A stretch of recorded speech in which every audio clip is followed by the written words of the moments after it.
Alden Richard. Ano nga ba ang nangyari kay Alden Richard? Lugar kung saan mas gusto ni Alden Richard ang mapag-isa pag may mga problema siya. Mga ginagawa ni Alden pag walang siyang trabaho sa showbiz. Yan ang topic natin ngayon guys. Kaya umpisahan na natin. Si Alden Richards ay kasalukuyang nananatiling isa sa pinakasikat, abala, at matagumpay na aktor sa Pilipinas bilang Asia's multimedia star.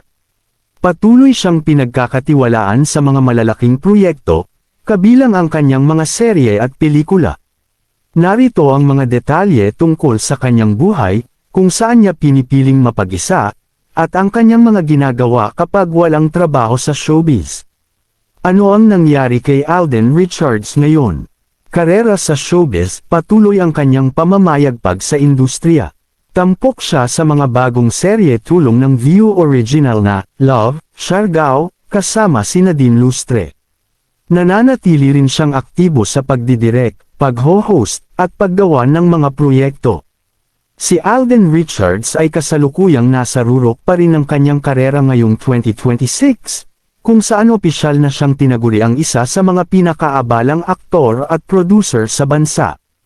Tama ang iyong nabanggit, bahagi nga siya ng bagong View original romance drama series na Love, Siargao, kasama si Nadine Lustre, na nakatakda ng ipalabas ngayong ika-26 ng Hunyo taong 2026.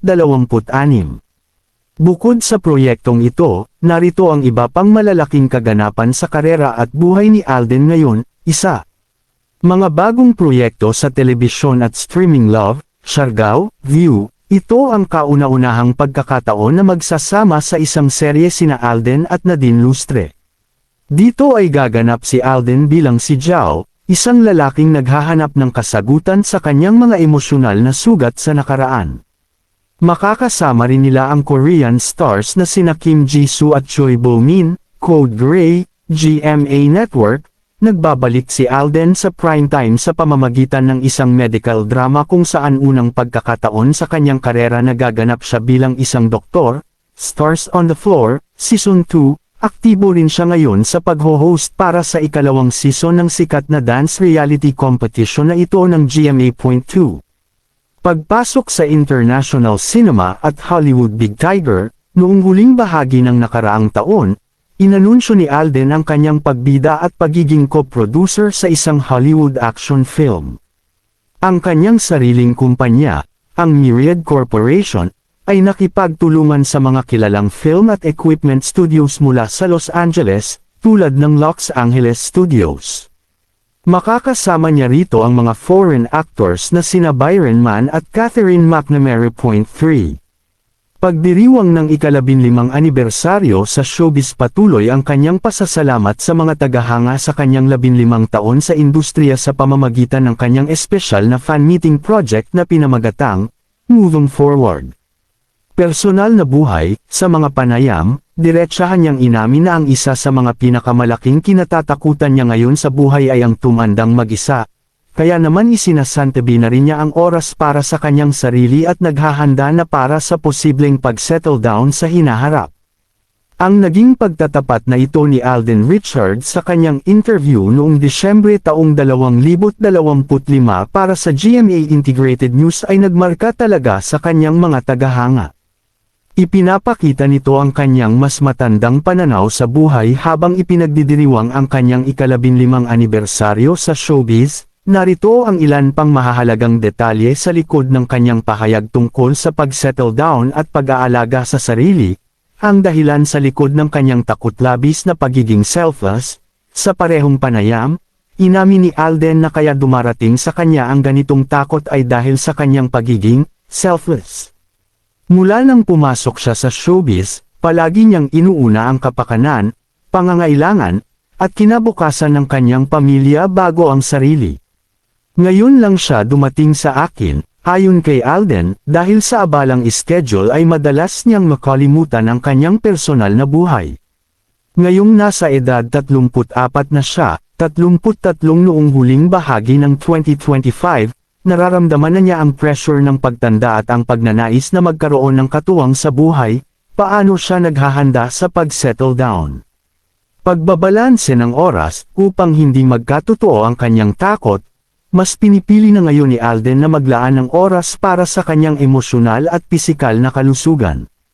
Hindi na lamang puro trabaho ang kanyang inaatupag, paniniwala sa tamang panahon. Sa kabila ng takot, nananatiling positibo si Alden. Naniniwala siya na ibibigay ng Diyos ang tamang tao na karapat-dapat para sa kanya sa tamang oras at pagkakataon. Pagtutuon sa self-love, tinawag niya ang kanyang mga nagdaang hakbang bilang bahagi ng kanyang Year of Reckoning at pagbibigay halaga sa self-growth.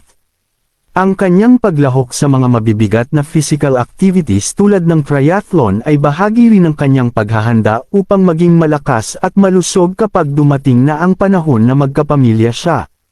Negosyo, bukod sa pagiging aktor, abala rin siya bilang entrepreneur, tulad ng kanyang produksyon na Myriad.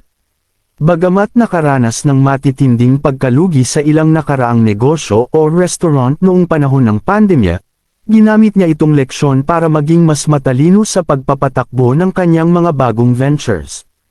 Alden Richard. Ano nga ba ang nangyari kay Alden Richard? Lugar kung saan mas gusto ni Alden Richard ang mapag-isa pag may mga problema siya.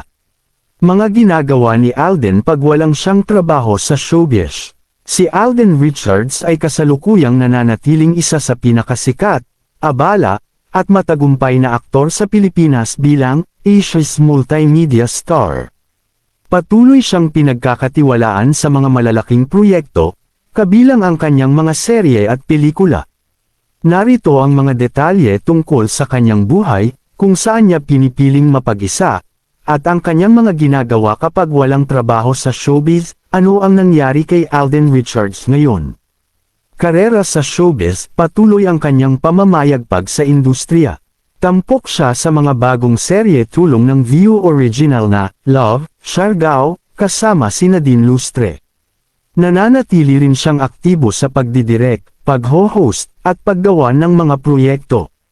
Personal na buhay, sa mga panayam, diretsahan niyang inamin na ang isa sa mga pinakamalaking kinatatakutan niya ngayon sa buhay ay ang tumandang mag-isa, kaya naman isinasantabi na rin niya ang oras para sa kanyang sarili at naghahanda na para sa posibleng pag-settle down sa hinaharap lugar kung saan gusto niyang mapag-isa kapag may problema.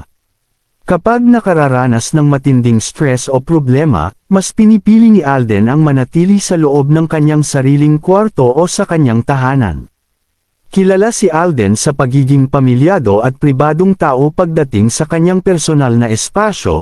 Kamakailan ay ibinahagi rin niya ang unti-unting pagpapatayo ng kanyang bagong personal sanctuary o dream home. Sa mga pagkakataong dumarag sa ang pambabatikos o kontrobersya sa social media, sa halip na sumagot ay pinipili na lamang niyang manahimik, magpakumbaba, at magdasal sa kanyang pribadong espasyo upang protektahan ang kanyang mental health. Mga ginagawa ni Alden kapag walang trabaho, showbiz, sinisiguro ni Alden na balanse ang kanyang oras sa pamamagitan ng tamang time management. Kapag libre ang kanyang schedule o walang taping, nakatutok siya sa mga sumusunod. Matinding workout at sports, hilig niya ang mag-workout upang mapanatili ang kanyang pangangatawan. Aktibo rin siya ngayon sa triathlon, partikular na sa running at cycling, biking, na itinuturing niyang epektibong anyo ng self-care. Kamakailan lamang ay natapos niya ang kanyang kauna-unahang triathlon relay. Pangangasiwa sa negosyo, ginagamit niya ang kanyang mga bakanteng araw upang personal na tutukan at bisitahin ang kanyang mga business ventures at production meeting. Bawi sa tulog at pahinga, dahil sa puyat at pagod sa sunod-sunod na shooting, inilalaan niya ang kanyang libreng oras sa mahabang pagtulog sa bahay kasama ang kanyang pamilya. Philanthropy at scholarship, abala rin siya sa pagpapatakbo ng kanyang AR Foundation, kung saan tinutulungan niyang makapagtapos sa pag-aaral ang mga kapaspalad na mag-aaral bilang pag-alala sa hirap na dinanas niya noong pumanaw ang kanyang ina. Nais mo bang malaman ang iba pang detalye tungkol sa kanyang mga bagong pelikula, ang mga detalye ng kanyang triathlon training, o ang tungkol sa kanyang AR Foundation? Alden, sinisigurong may oras sa kanyang negosyo at hobby. Alden, sinisigurong may oras sa kanyang negosyo at hobby, 24 na oras YouTube. Your browser can't play this video. This content isn't. Related video thumbnail. Love, Siargao, View Philippines Instagram. The trailer for Love, Siargao is finally out, offering a glimpse into the upcoming View original series starring two phenomenal Building a Dream is a marathon, and Alden Richards is clearly. Building a Dream is a marathon, and Alden Richards is clearly enjoying the journey. Taking to his Instagram stories, Alden shared, "Ano ang nangyari kay Alden Richards ngayon? Karera sa showbiz, patuloy ang kanyang pamamayagpag sa industriya. Tampok siya sa mga bagong serye tulong ng View original na Love, Siargao, kasama si Nadine Lustre. Nananatili rin siyang aktibo sa pagdidirect, pag-ho-host, at paggawa ng mga proyekto." Si Alden Richards ay kasalukuyang nasa rurok pa rin ng kanyang karera ngayong 2026, kung saan opisyal na siyang tinaguri ang isa sa mga pinakaabalang aktor at producer sa bansa. Tama ang iyong nabanggit, bahagi nga siya ng bagong View original romance drama series na Love, Siargao, kasama si Nadine Lustre, na nakatakda ng ipalabas ngayong ika-26 ng Hunyo taong 2026. Bukod sa proyektong ito, narito ang iba pang malalaking kaganapan sa karera at buhay ni Alden ngayon. Isa. Mga bagong proyekto sa telebisyon at streaming. Love, Siargao, View, ito ang kauna-unahang pagkakataon na magsasama sa isang serye sina Alden at Nadine Lustre. Dito ay gaganap si Alden bilang si Zhao, isang lalaking naghahanap ng kasagutan sa kanyang mga emosyonal na sugat sa nakaraan. Makakasama rin nila ang Korean stars na sina Kim Jisoo at Choi Bo-min. Code Gray, GMA Network, nagbabalik si Alden sa primetime sa pamamagitan ng isang medical drama kung saan unang pagkakataon sa kanyang karera nagaganap siya bilang isang doktor. Stars on the Floor, Season 2, aktibo rin siya ngayon sa pag-ho-host para sa ikalawang season ng sikat na dance reality competition na ito ng GMA. 2. Pagpasok sa international cinema at Hollywood. Big Tiger, noong huling bahagi ng nakaraang taon, inanunsyo ni Alden ang kanyang pagbida at pagiging co-producer sa isang Hollywood action film. Ang kanyang sariling kumpanya, ang Myriad Corporation, ay nakipagtulungan sa mga kilalang film at equipment studios mula sa Los Angeles, tulad ng Los Angeles Studios. Makakasama niya rito ang mga foreign actors na sina Byron Mann at Catherine McNamara.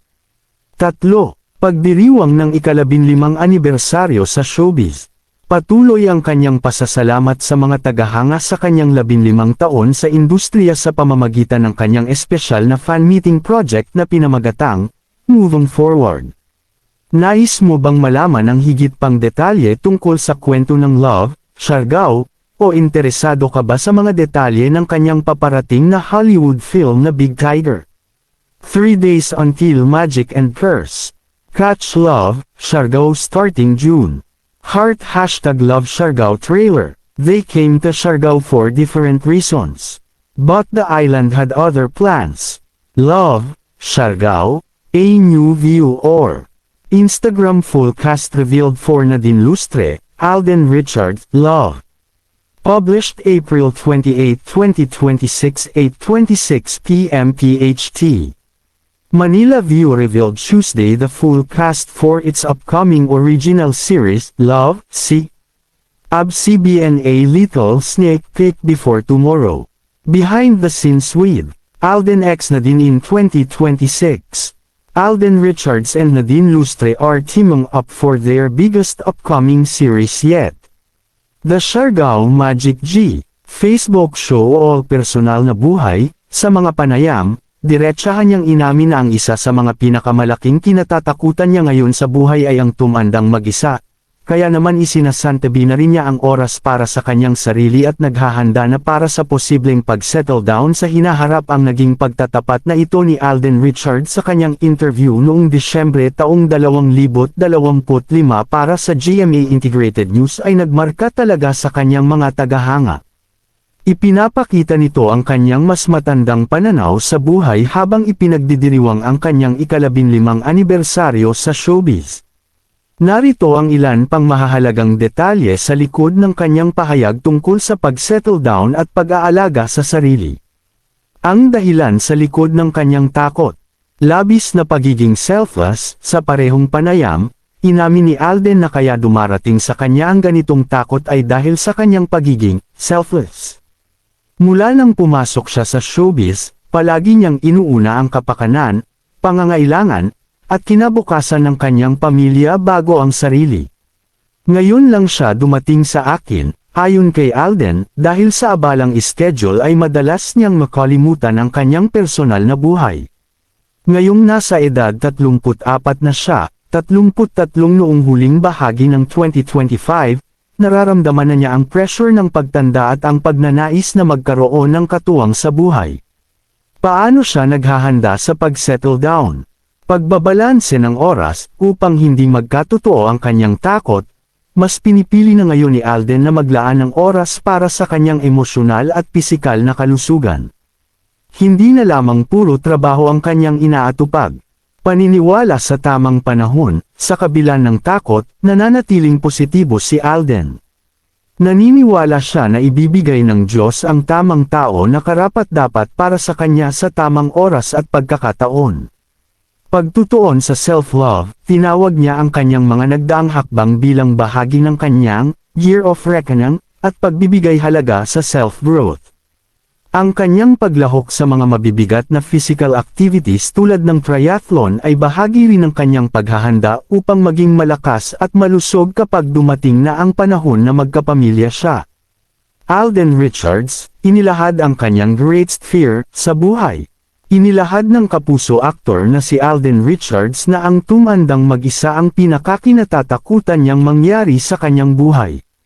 Bago ko tapusin ang askang update sa Kathden Tambalan o iba pang showbiz ganap ay gusto ko lang po salamatan ang mga fans natin dyan lalo na yung mga senior citizen na nanonood sa ating updates. For more updates please follow, subscribe and watch till the end.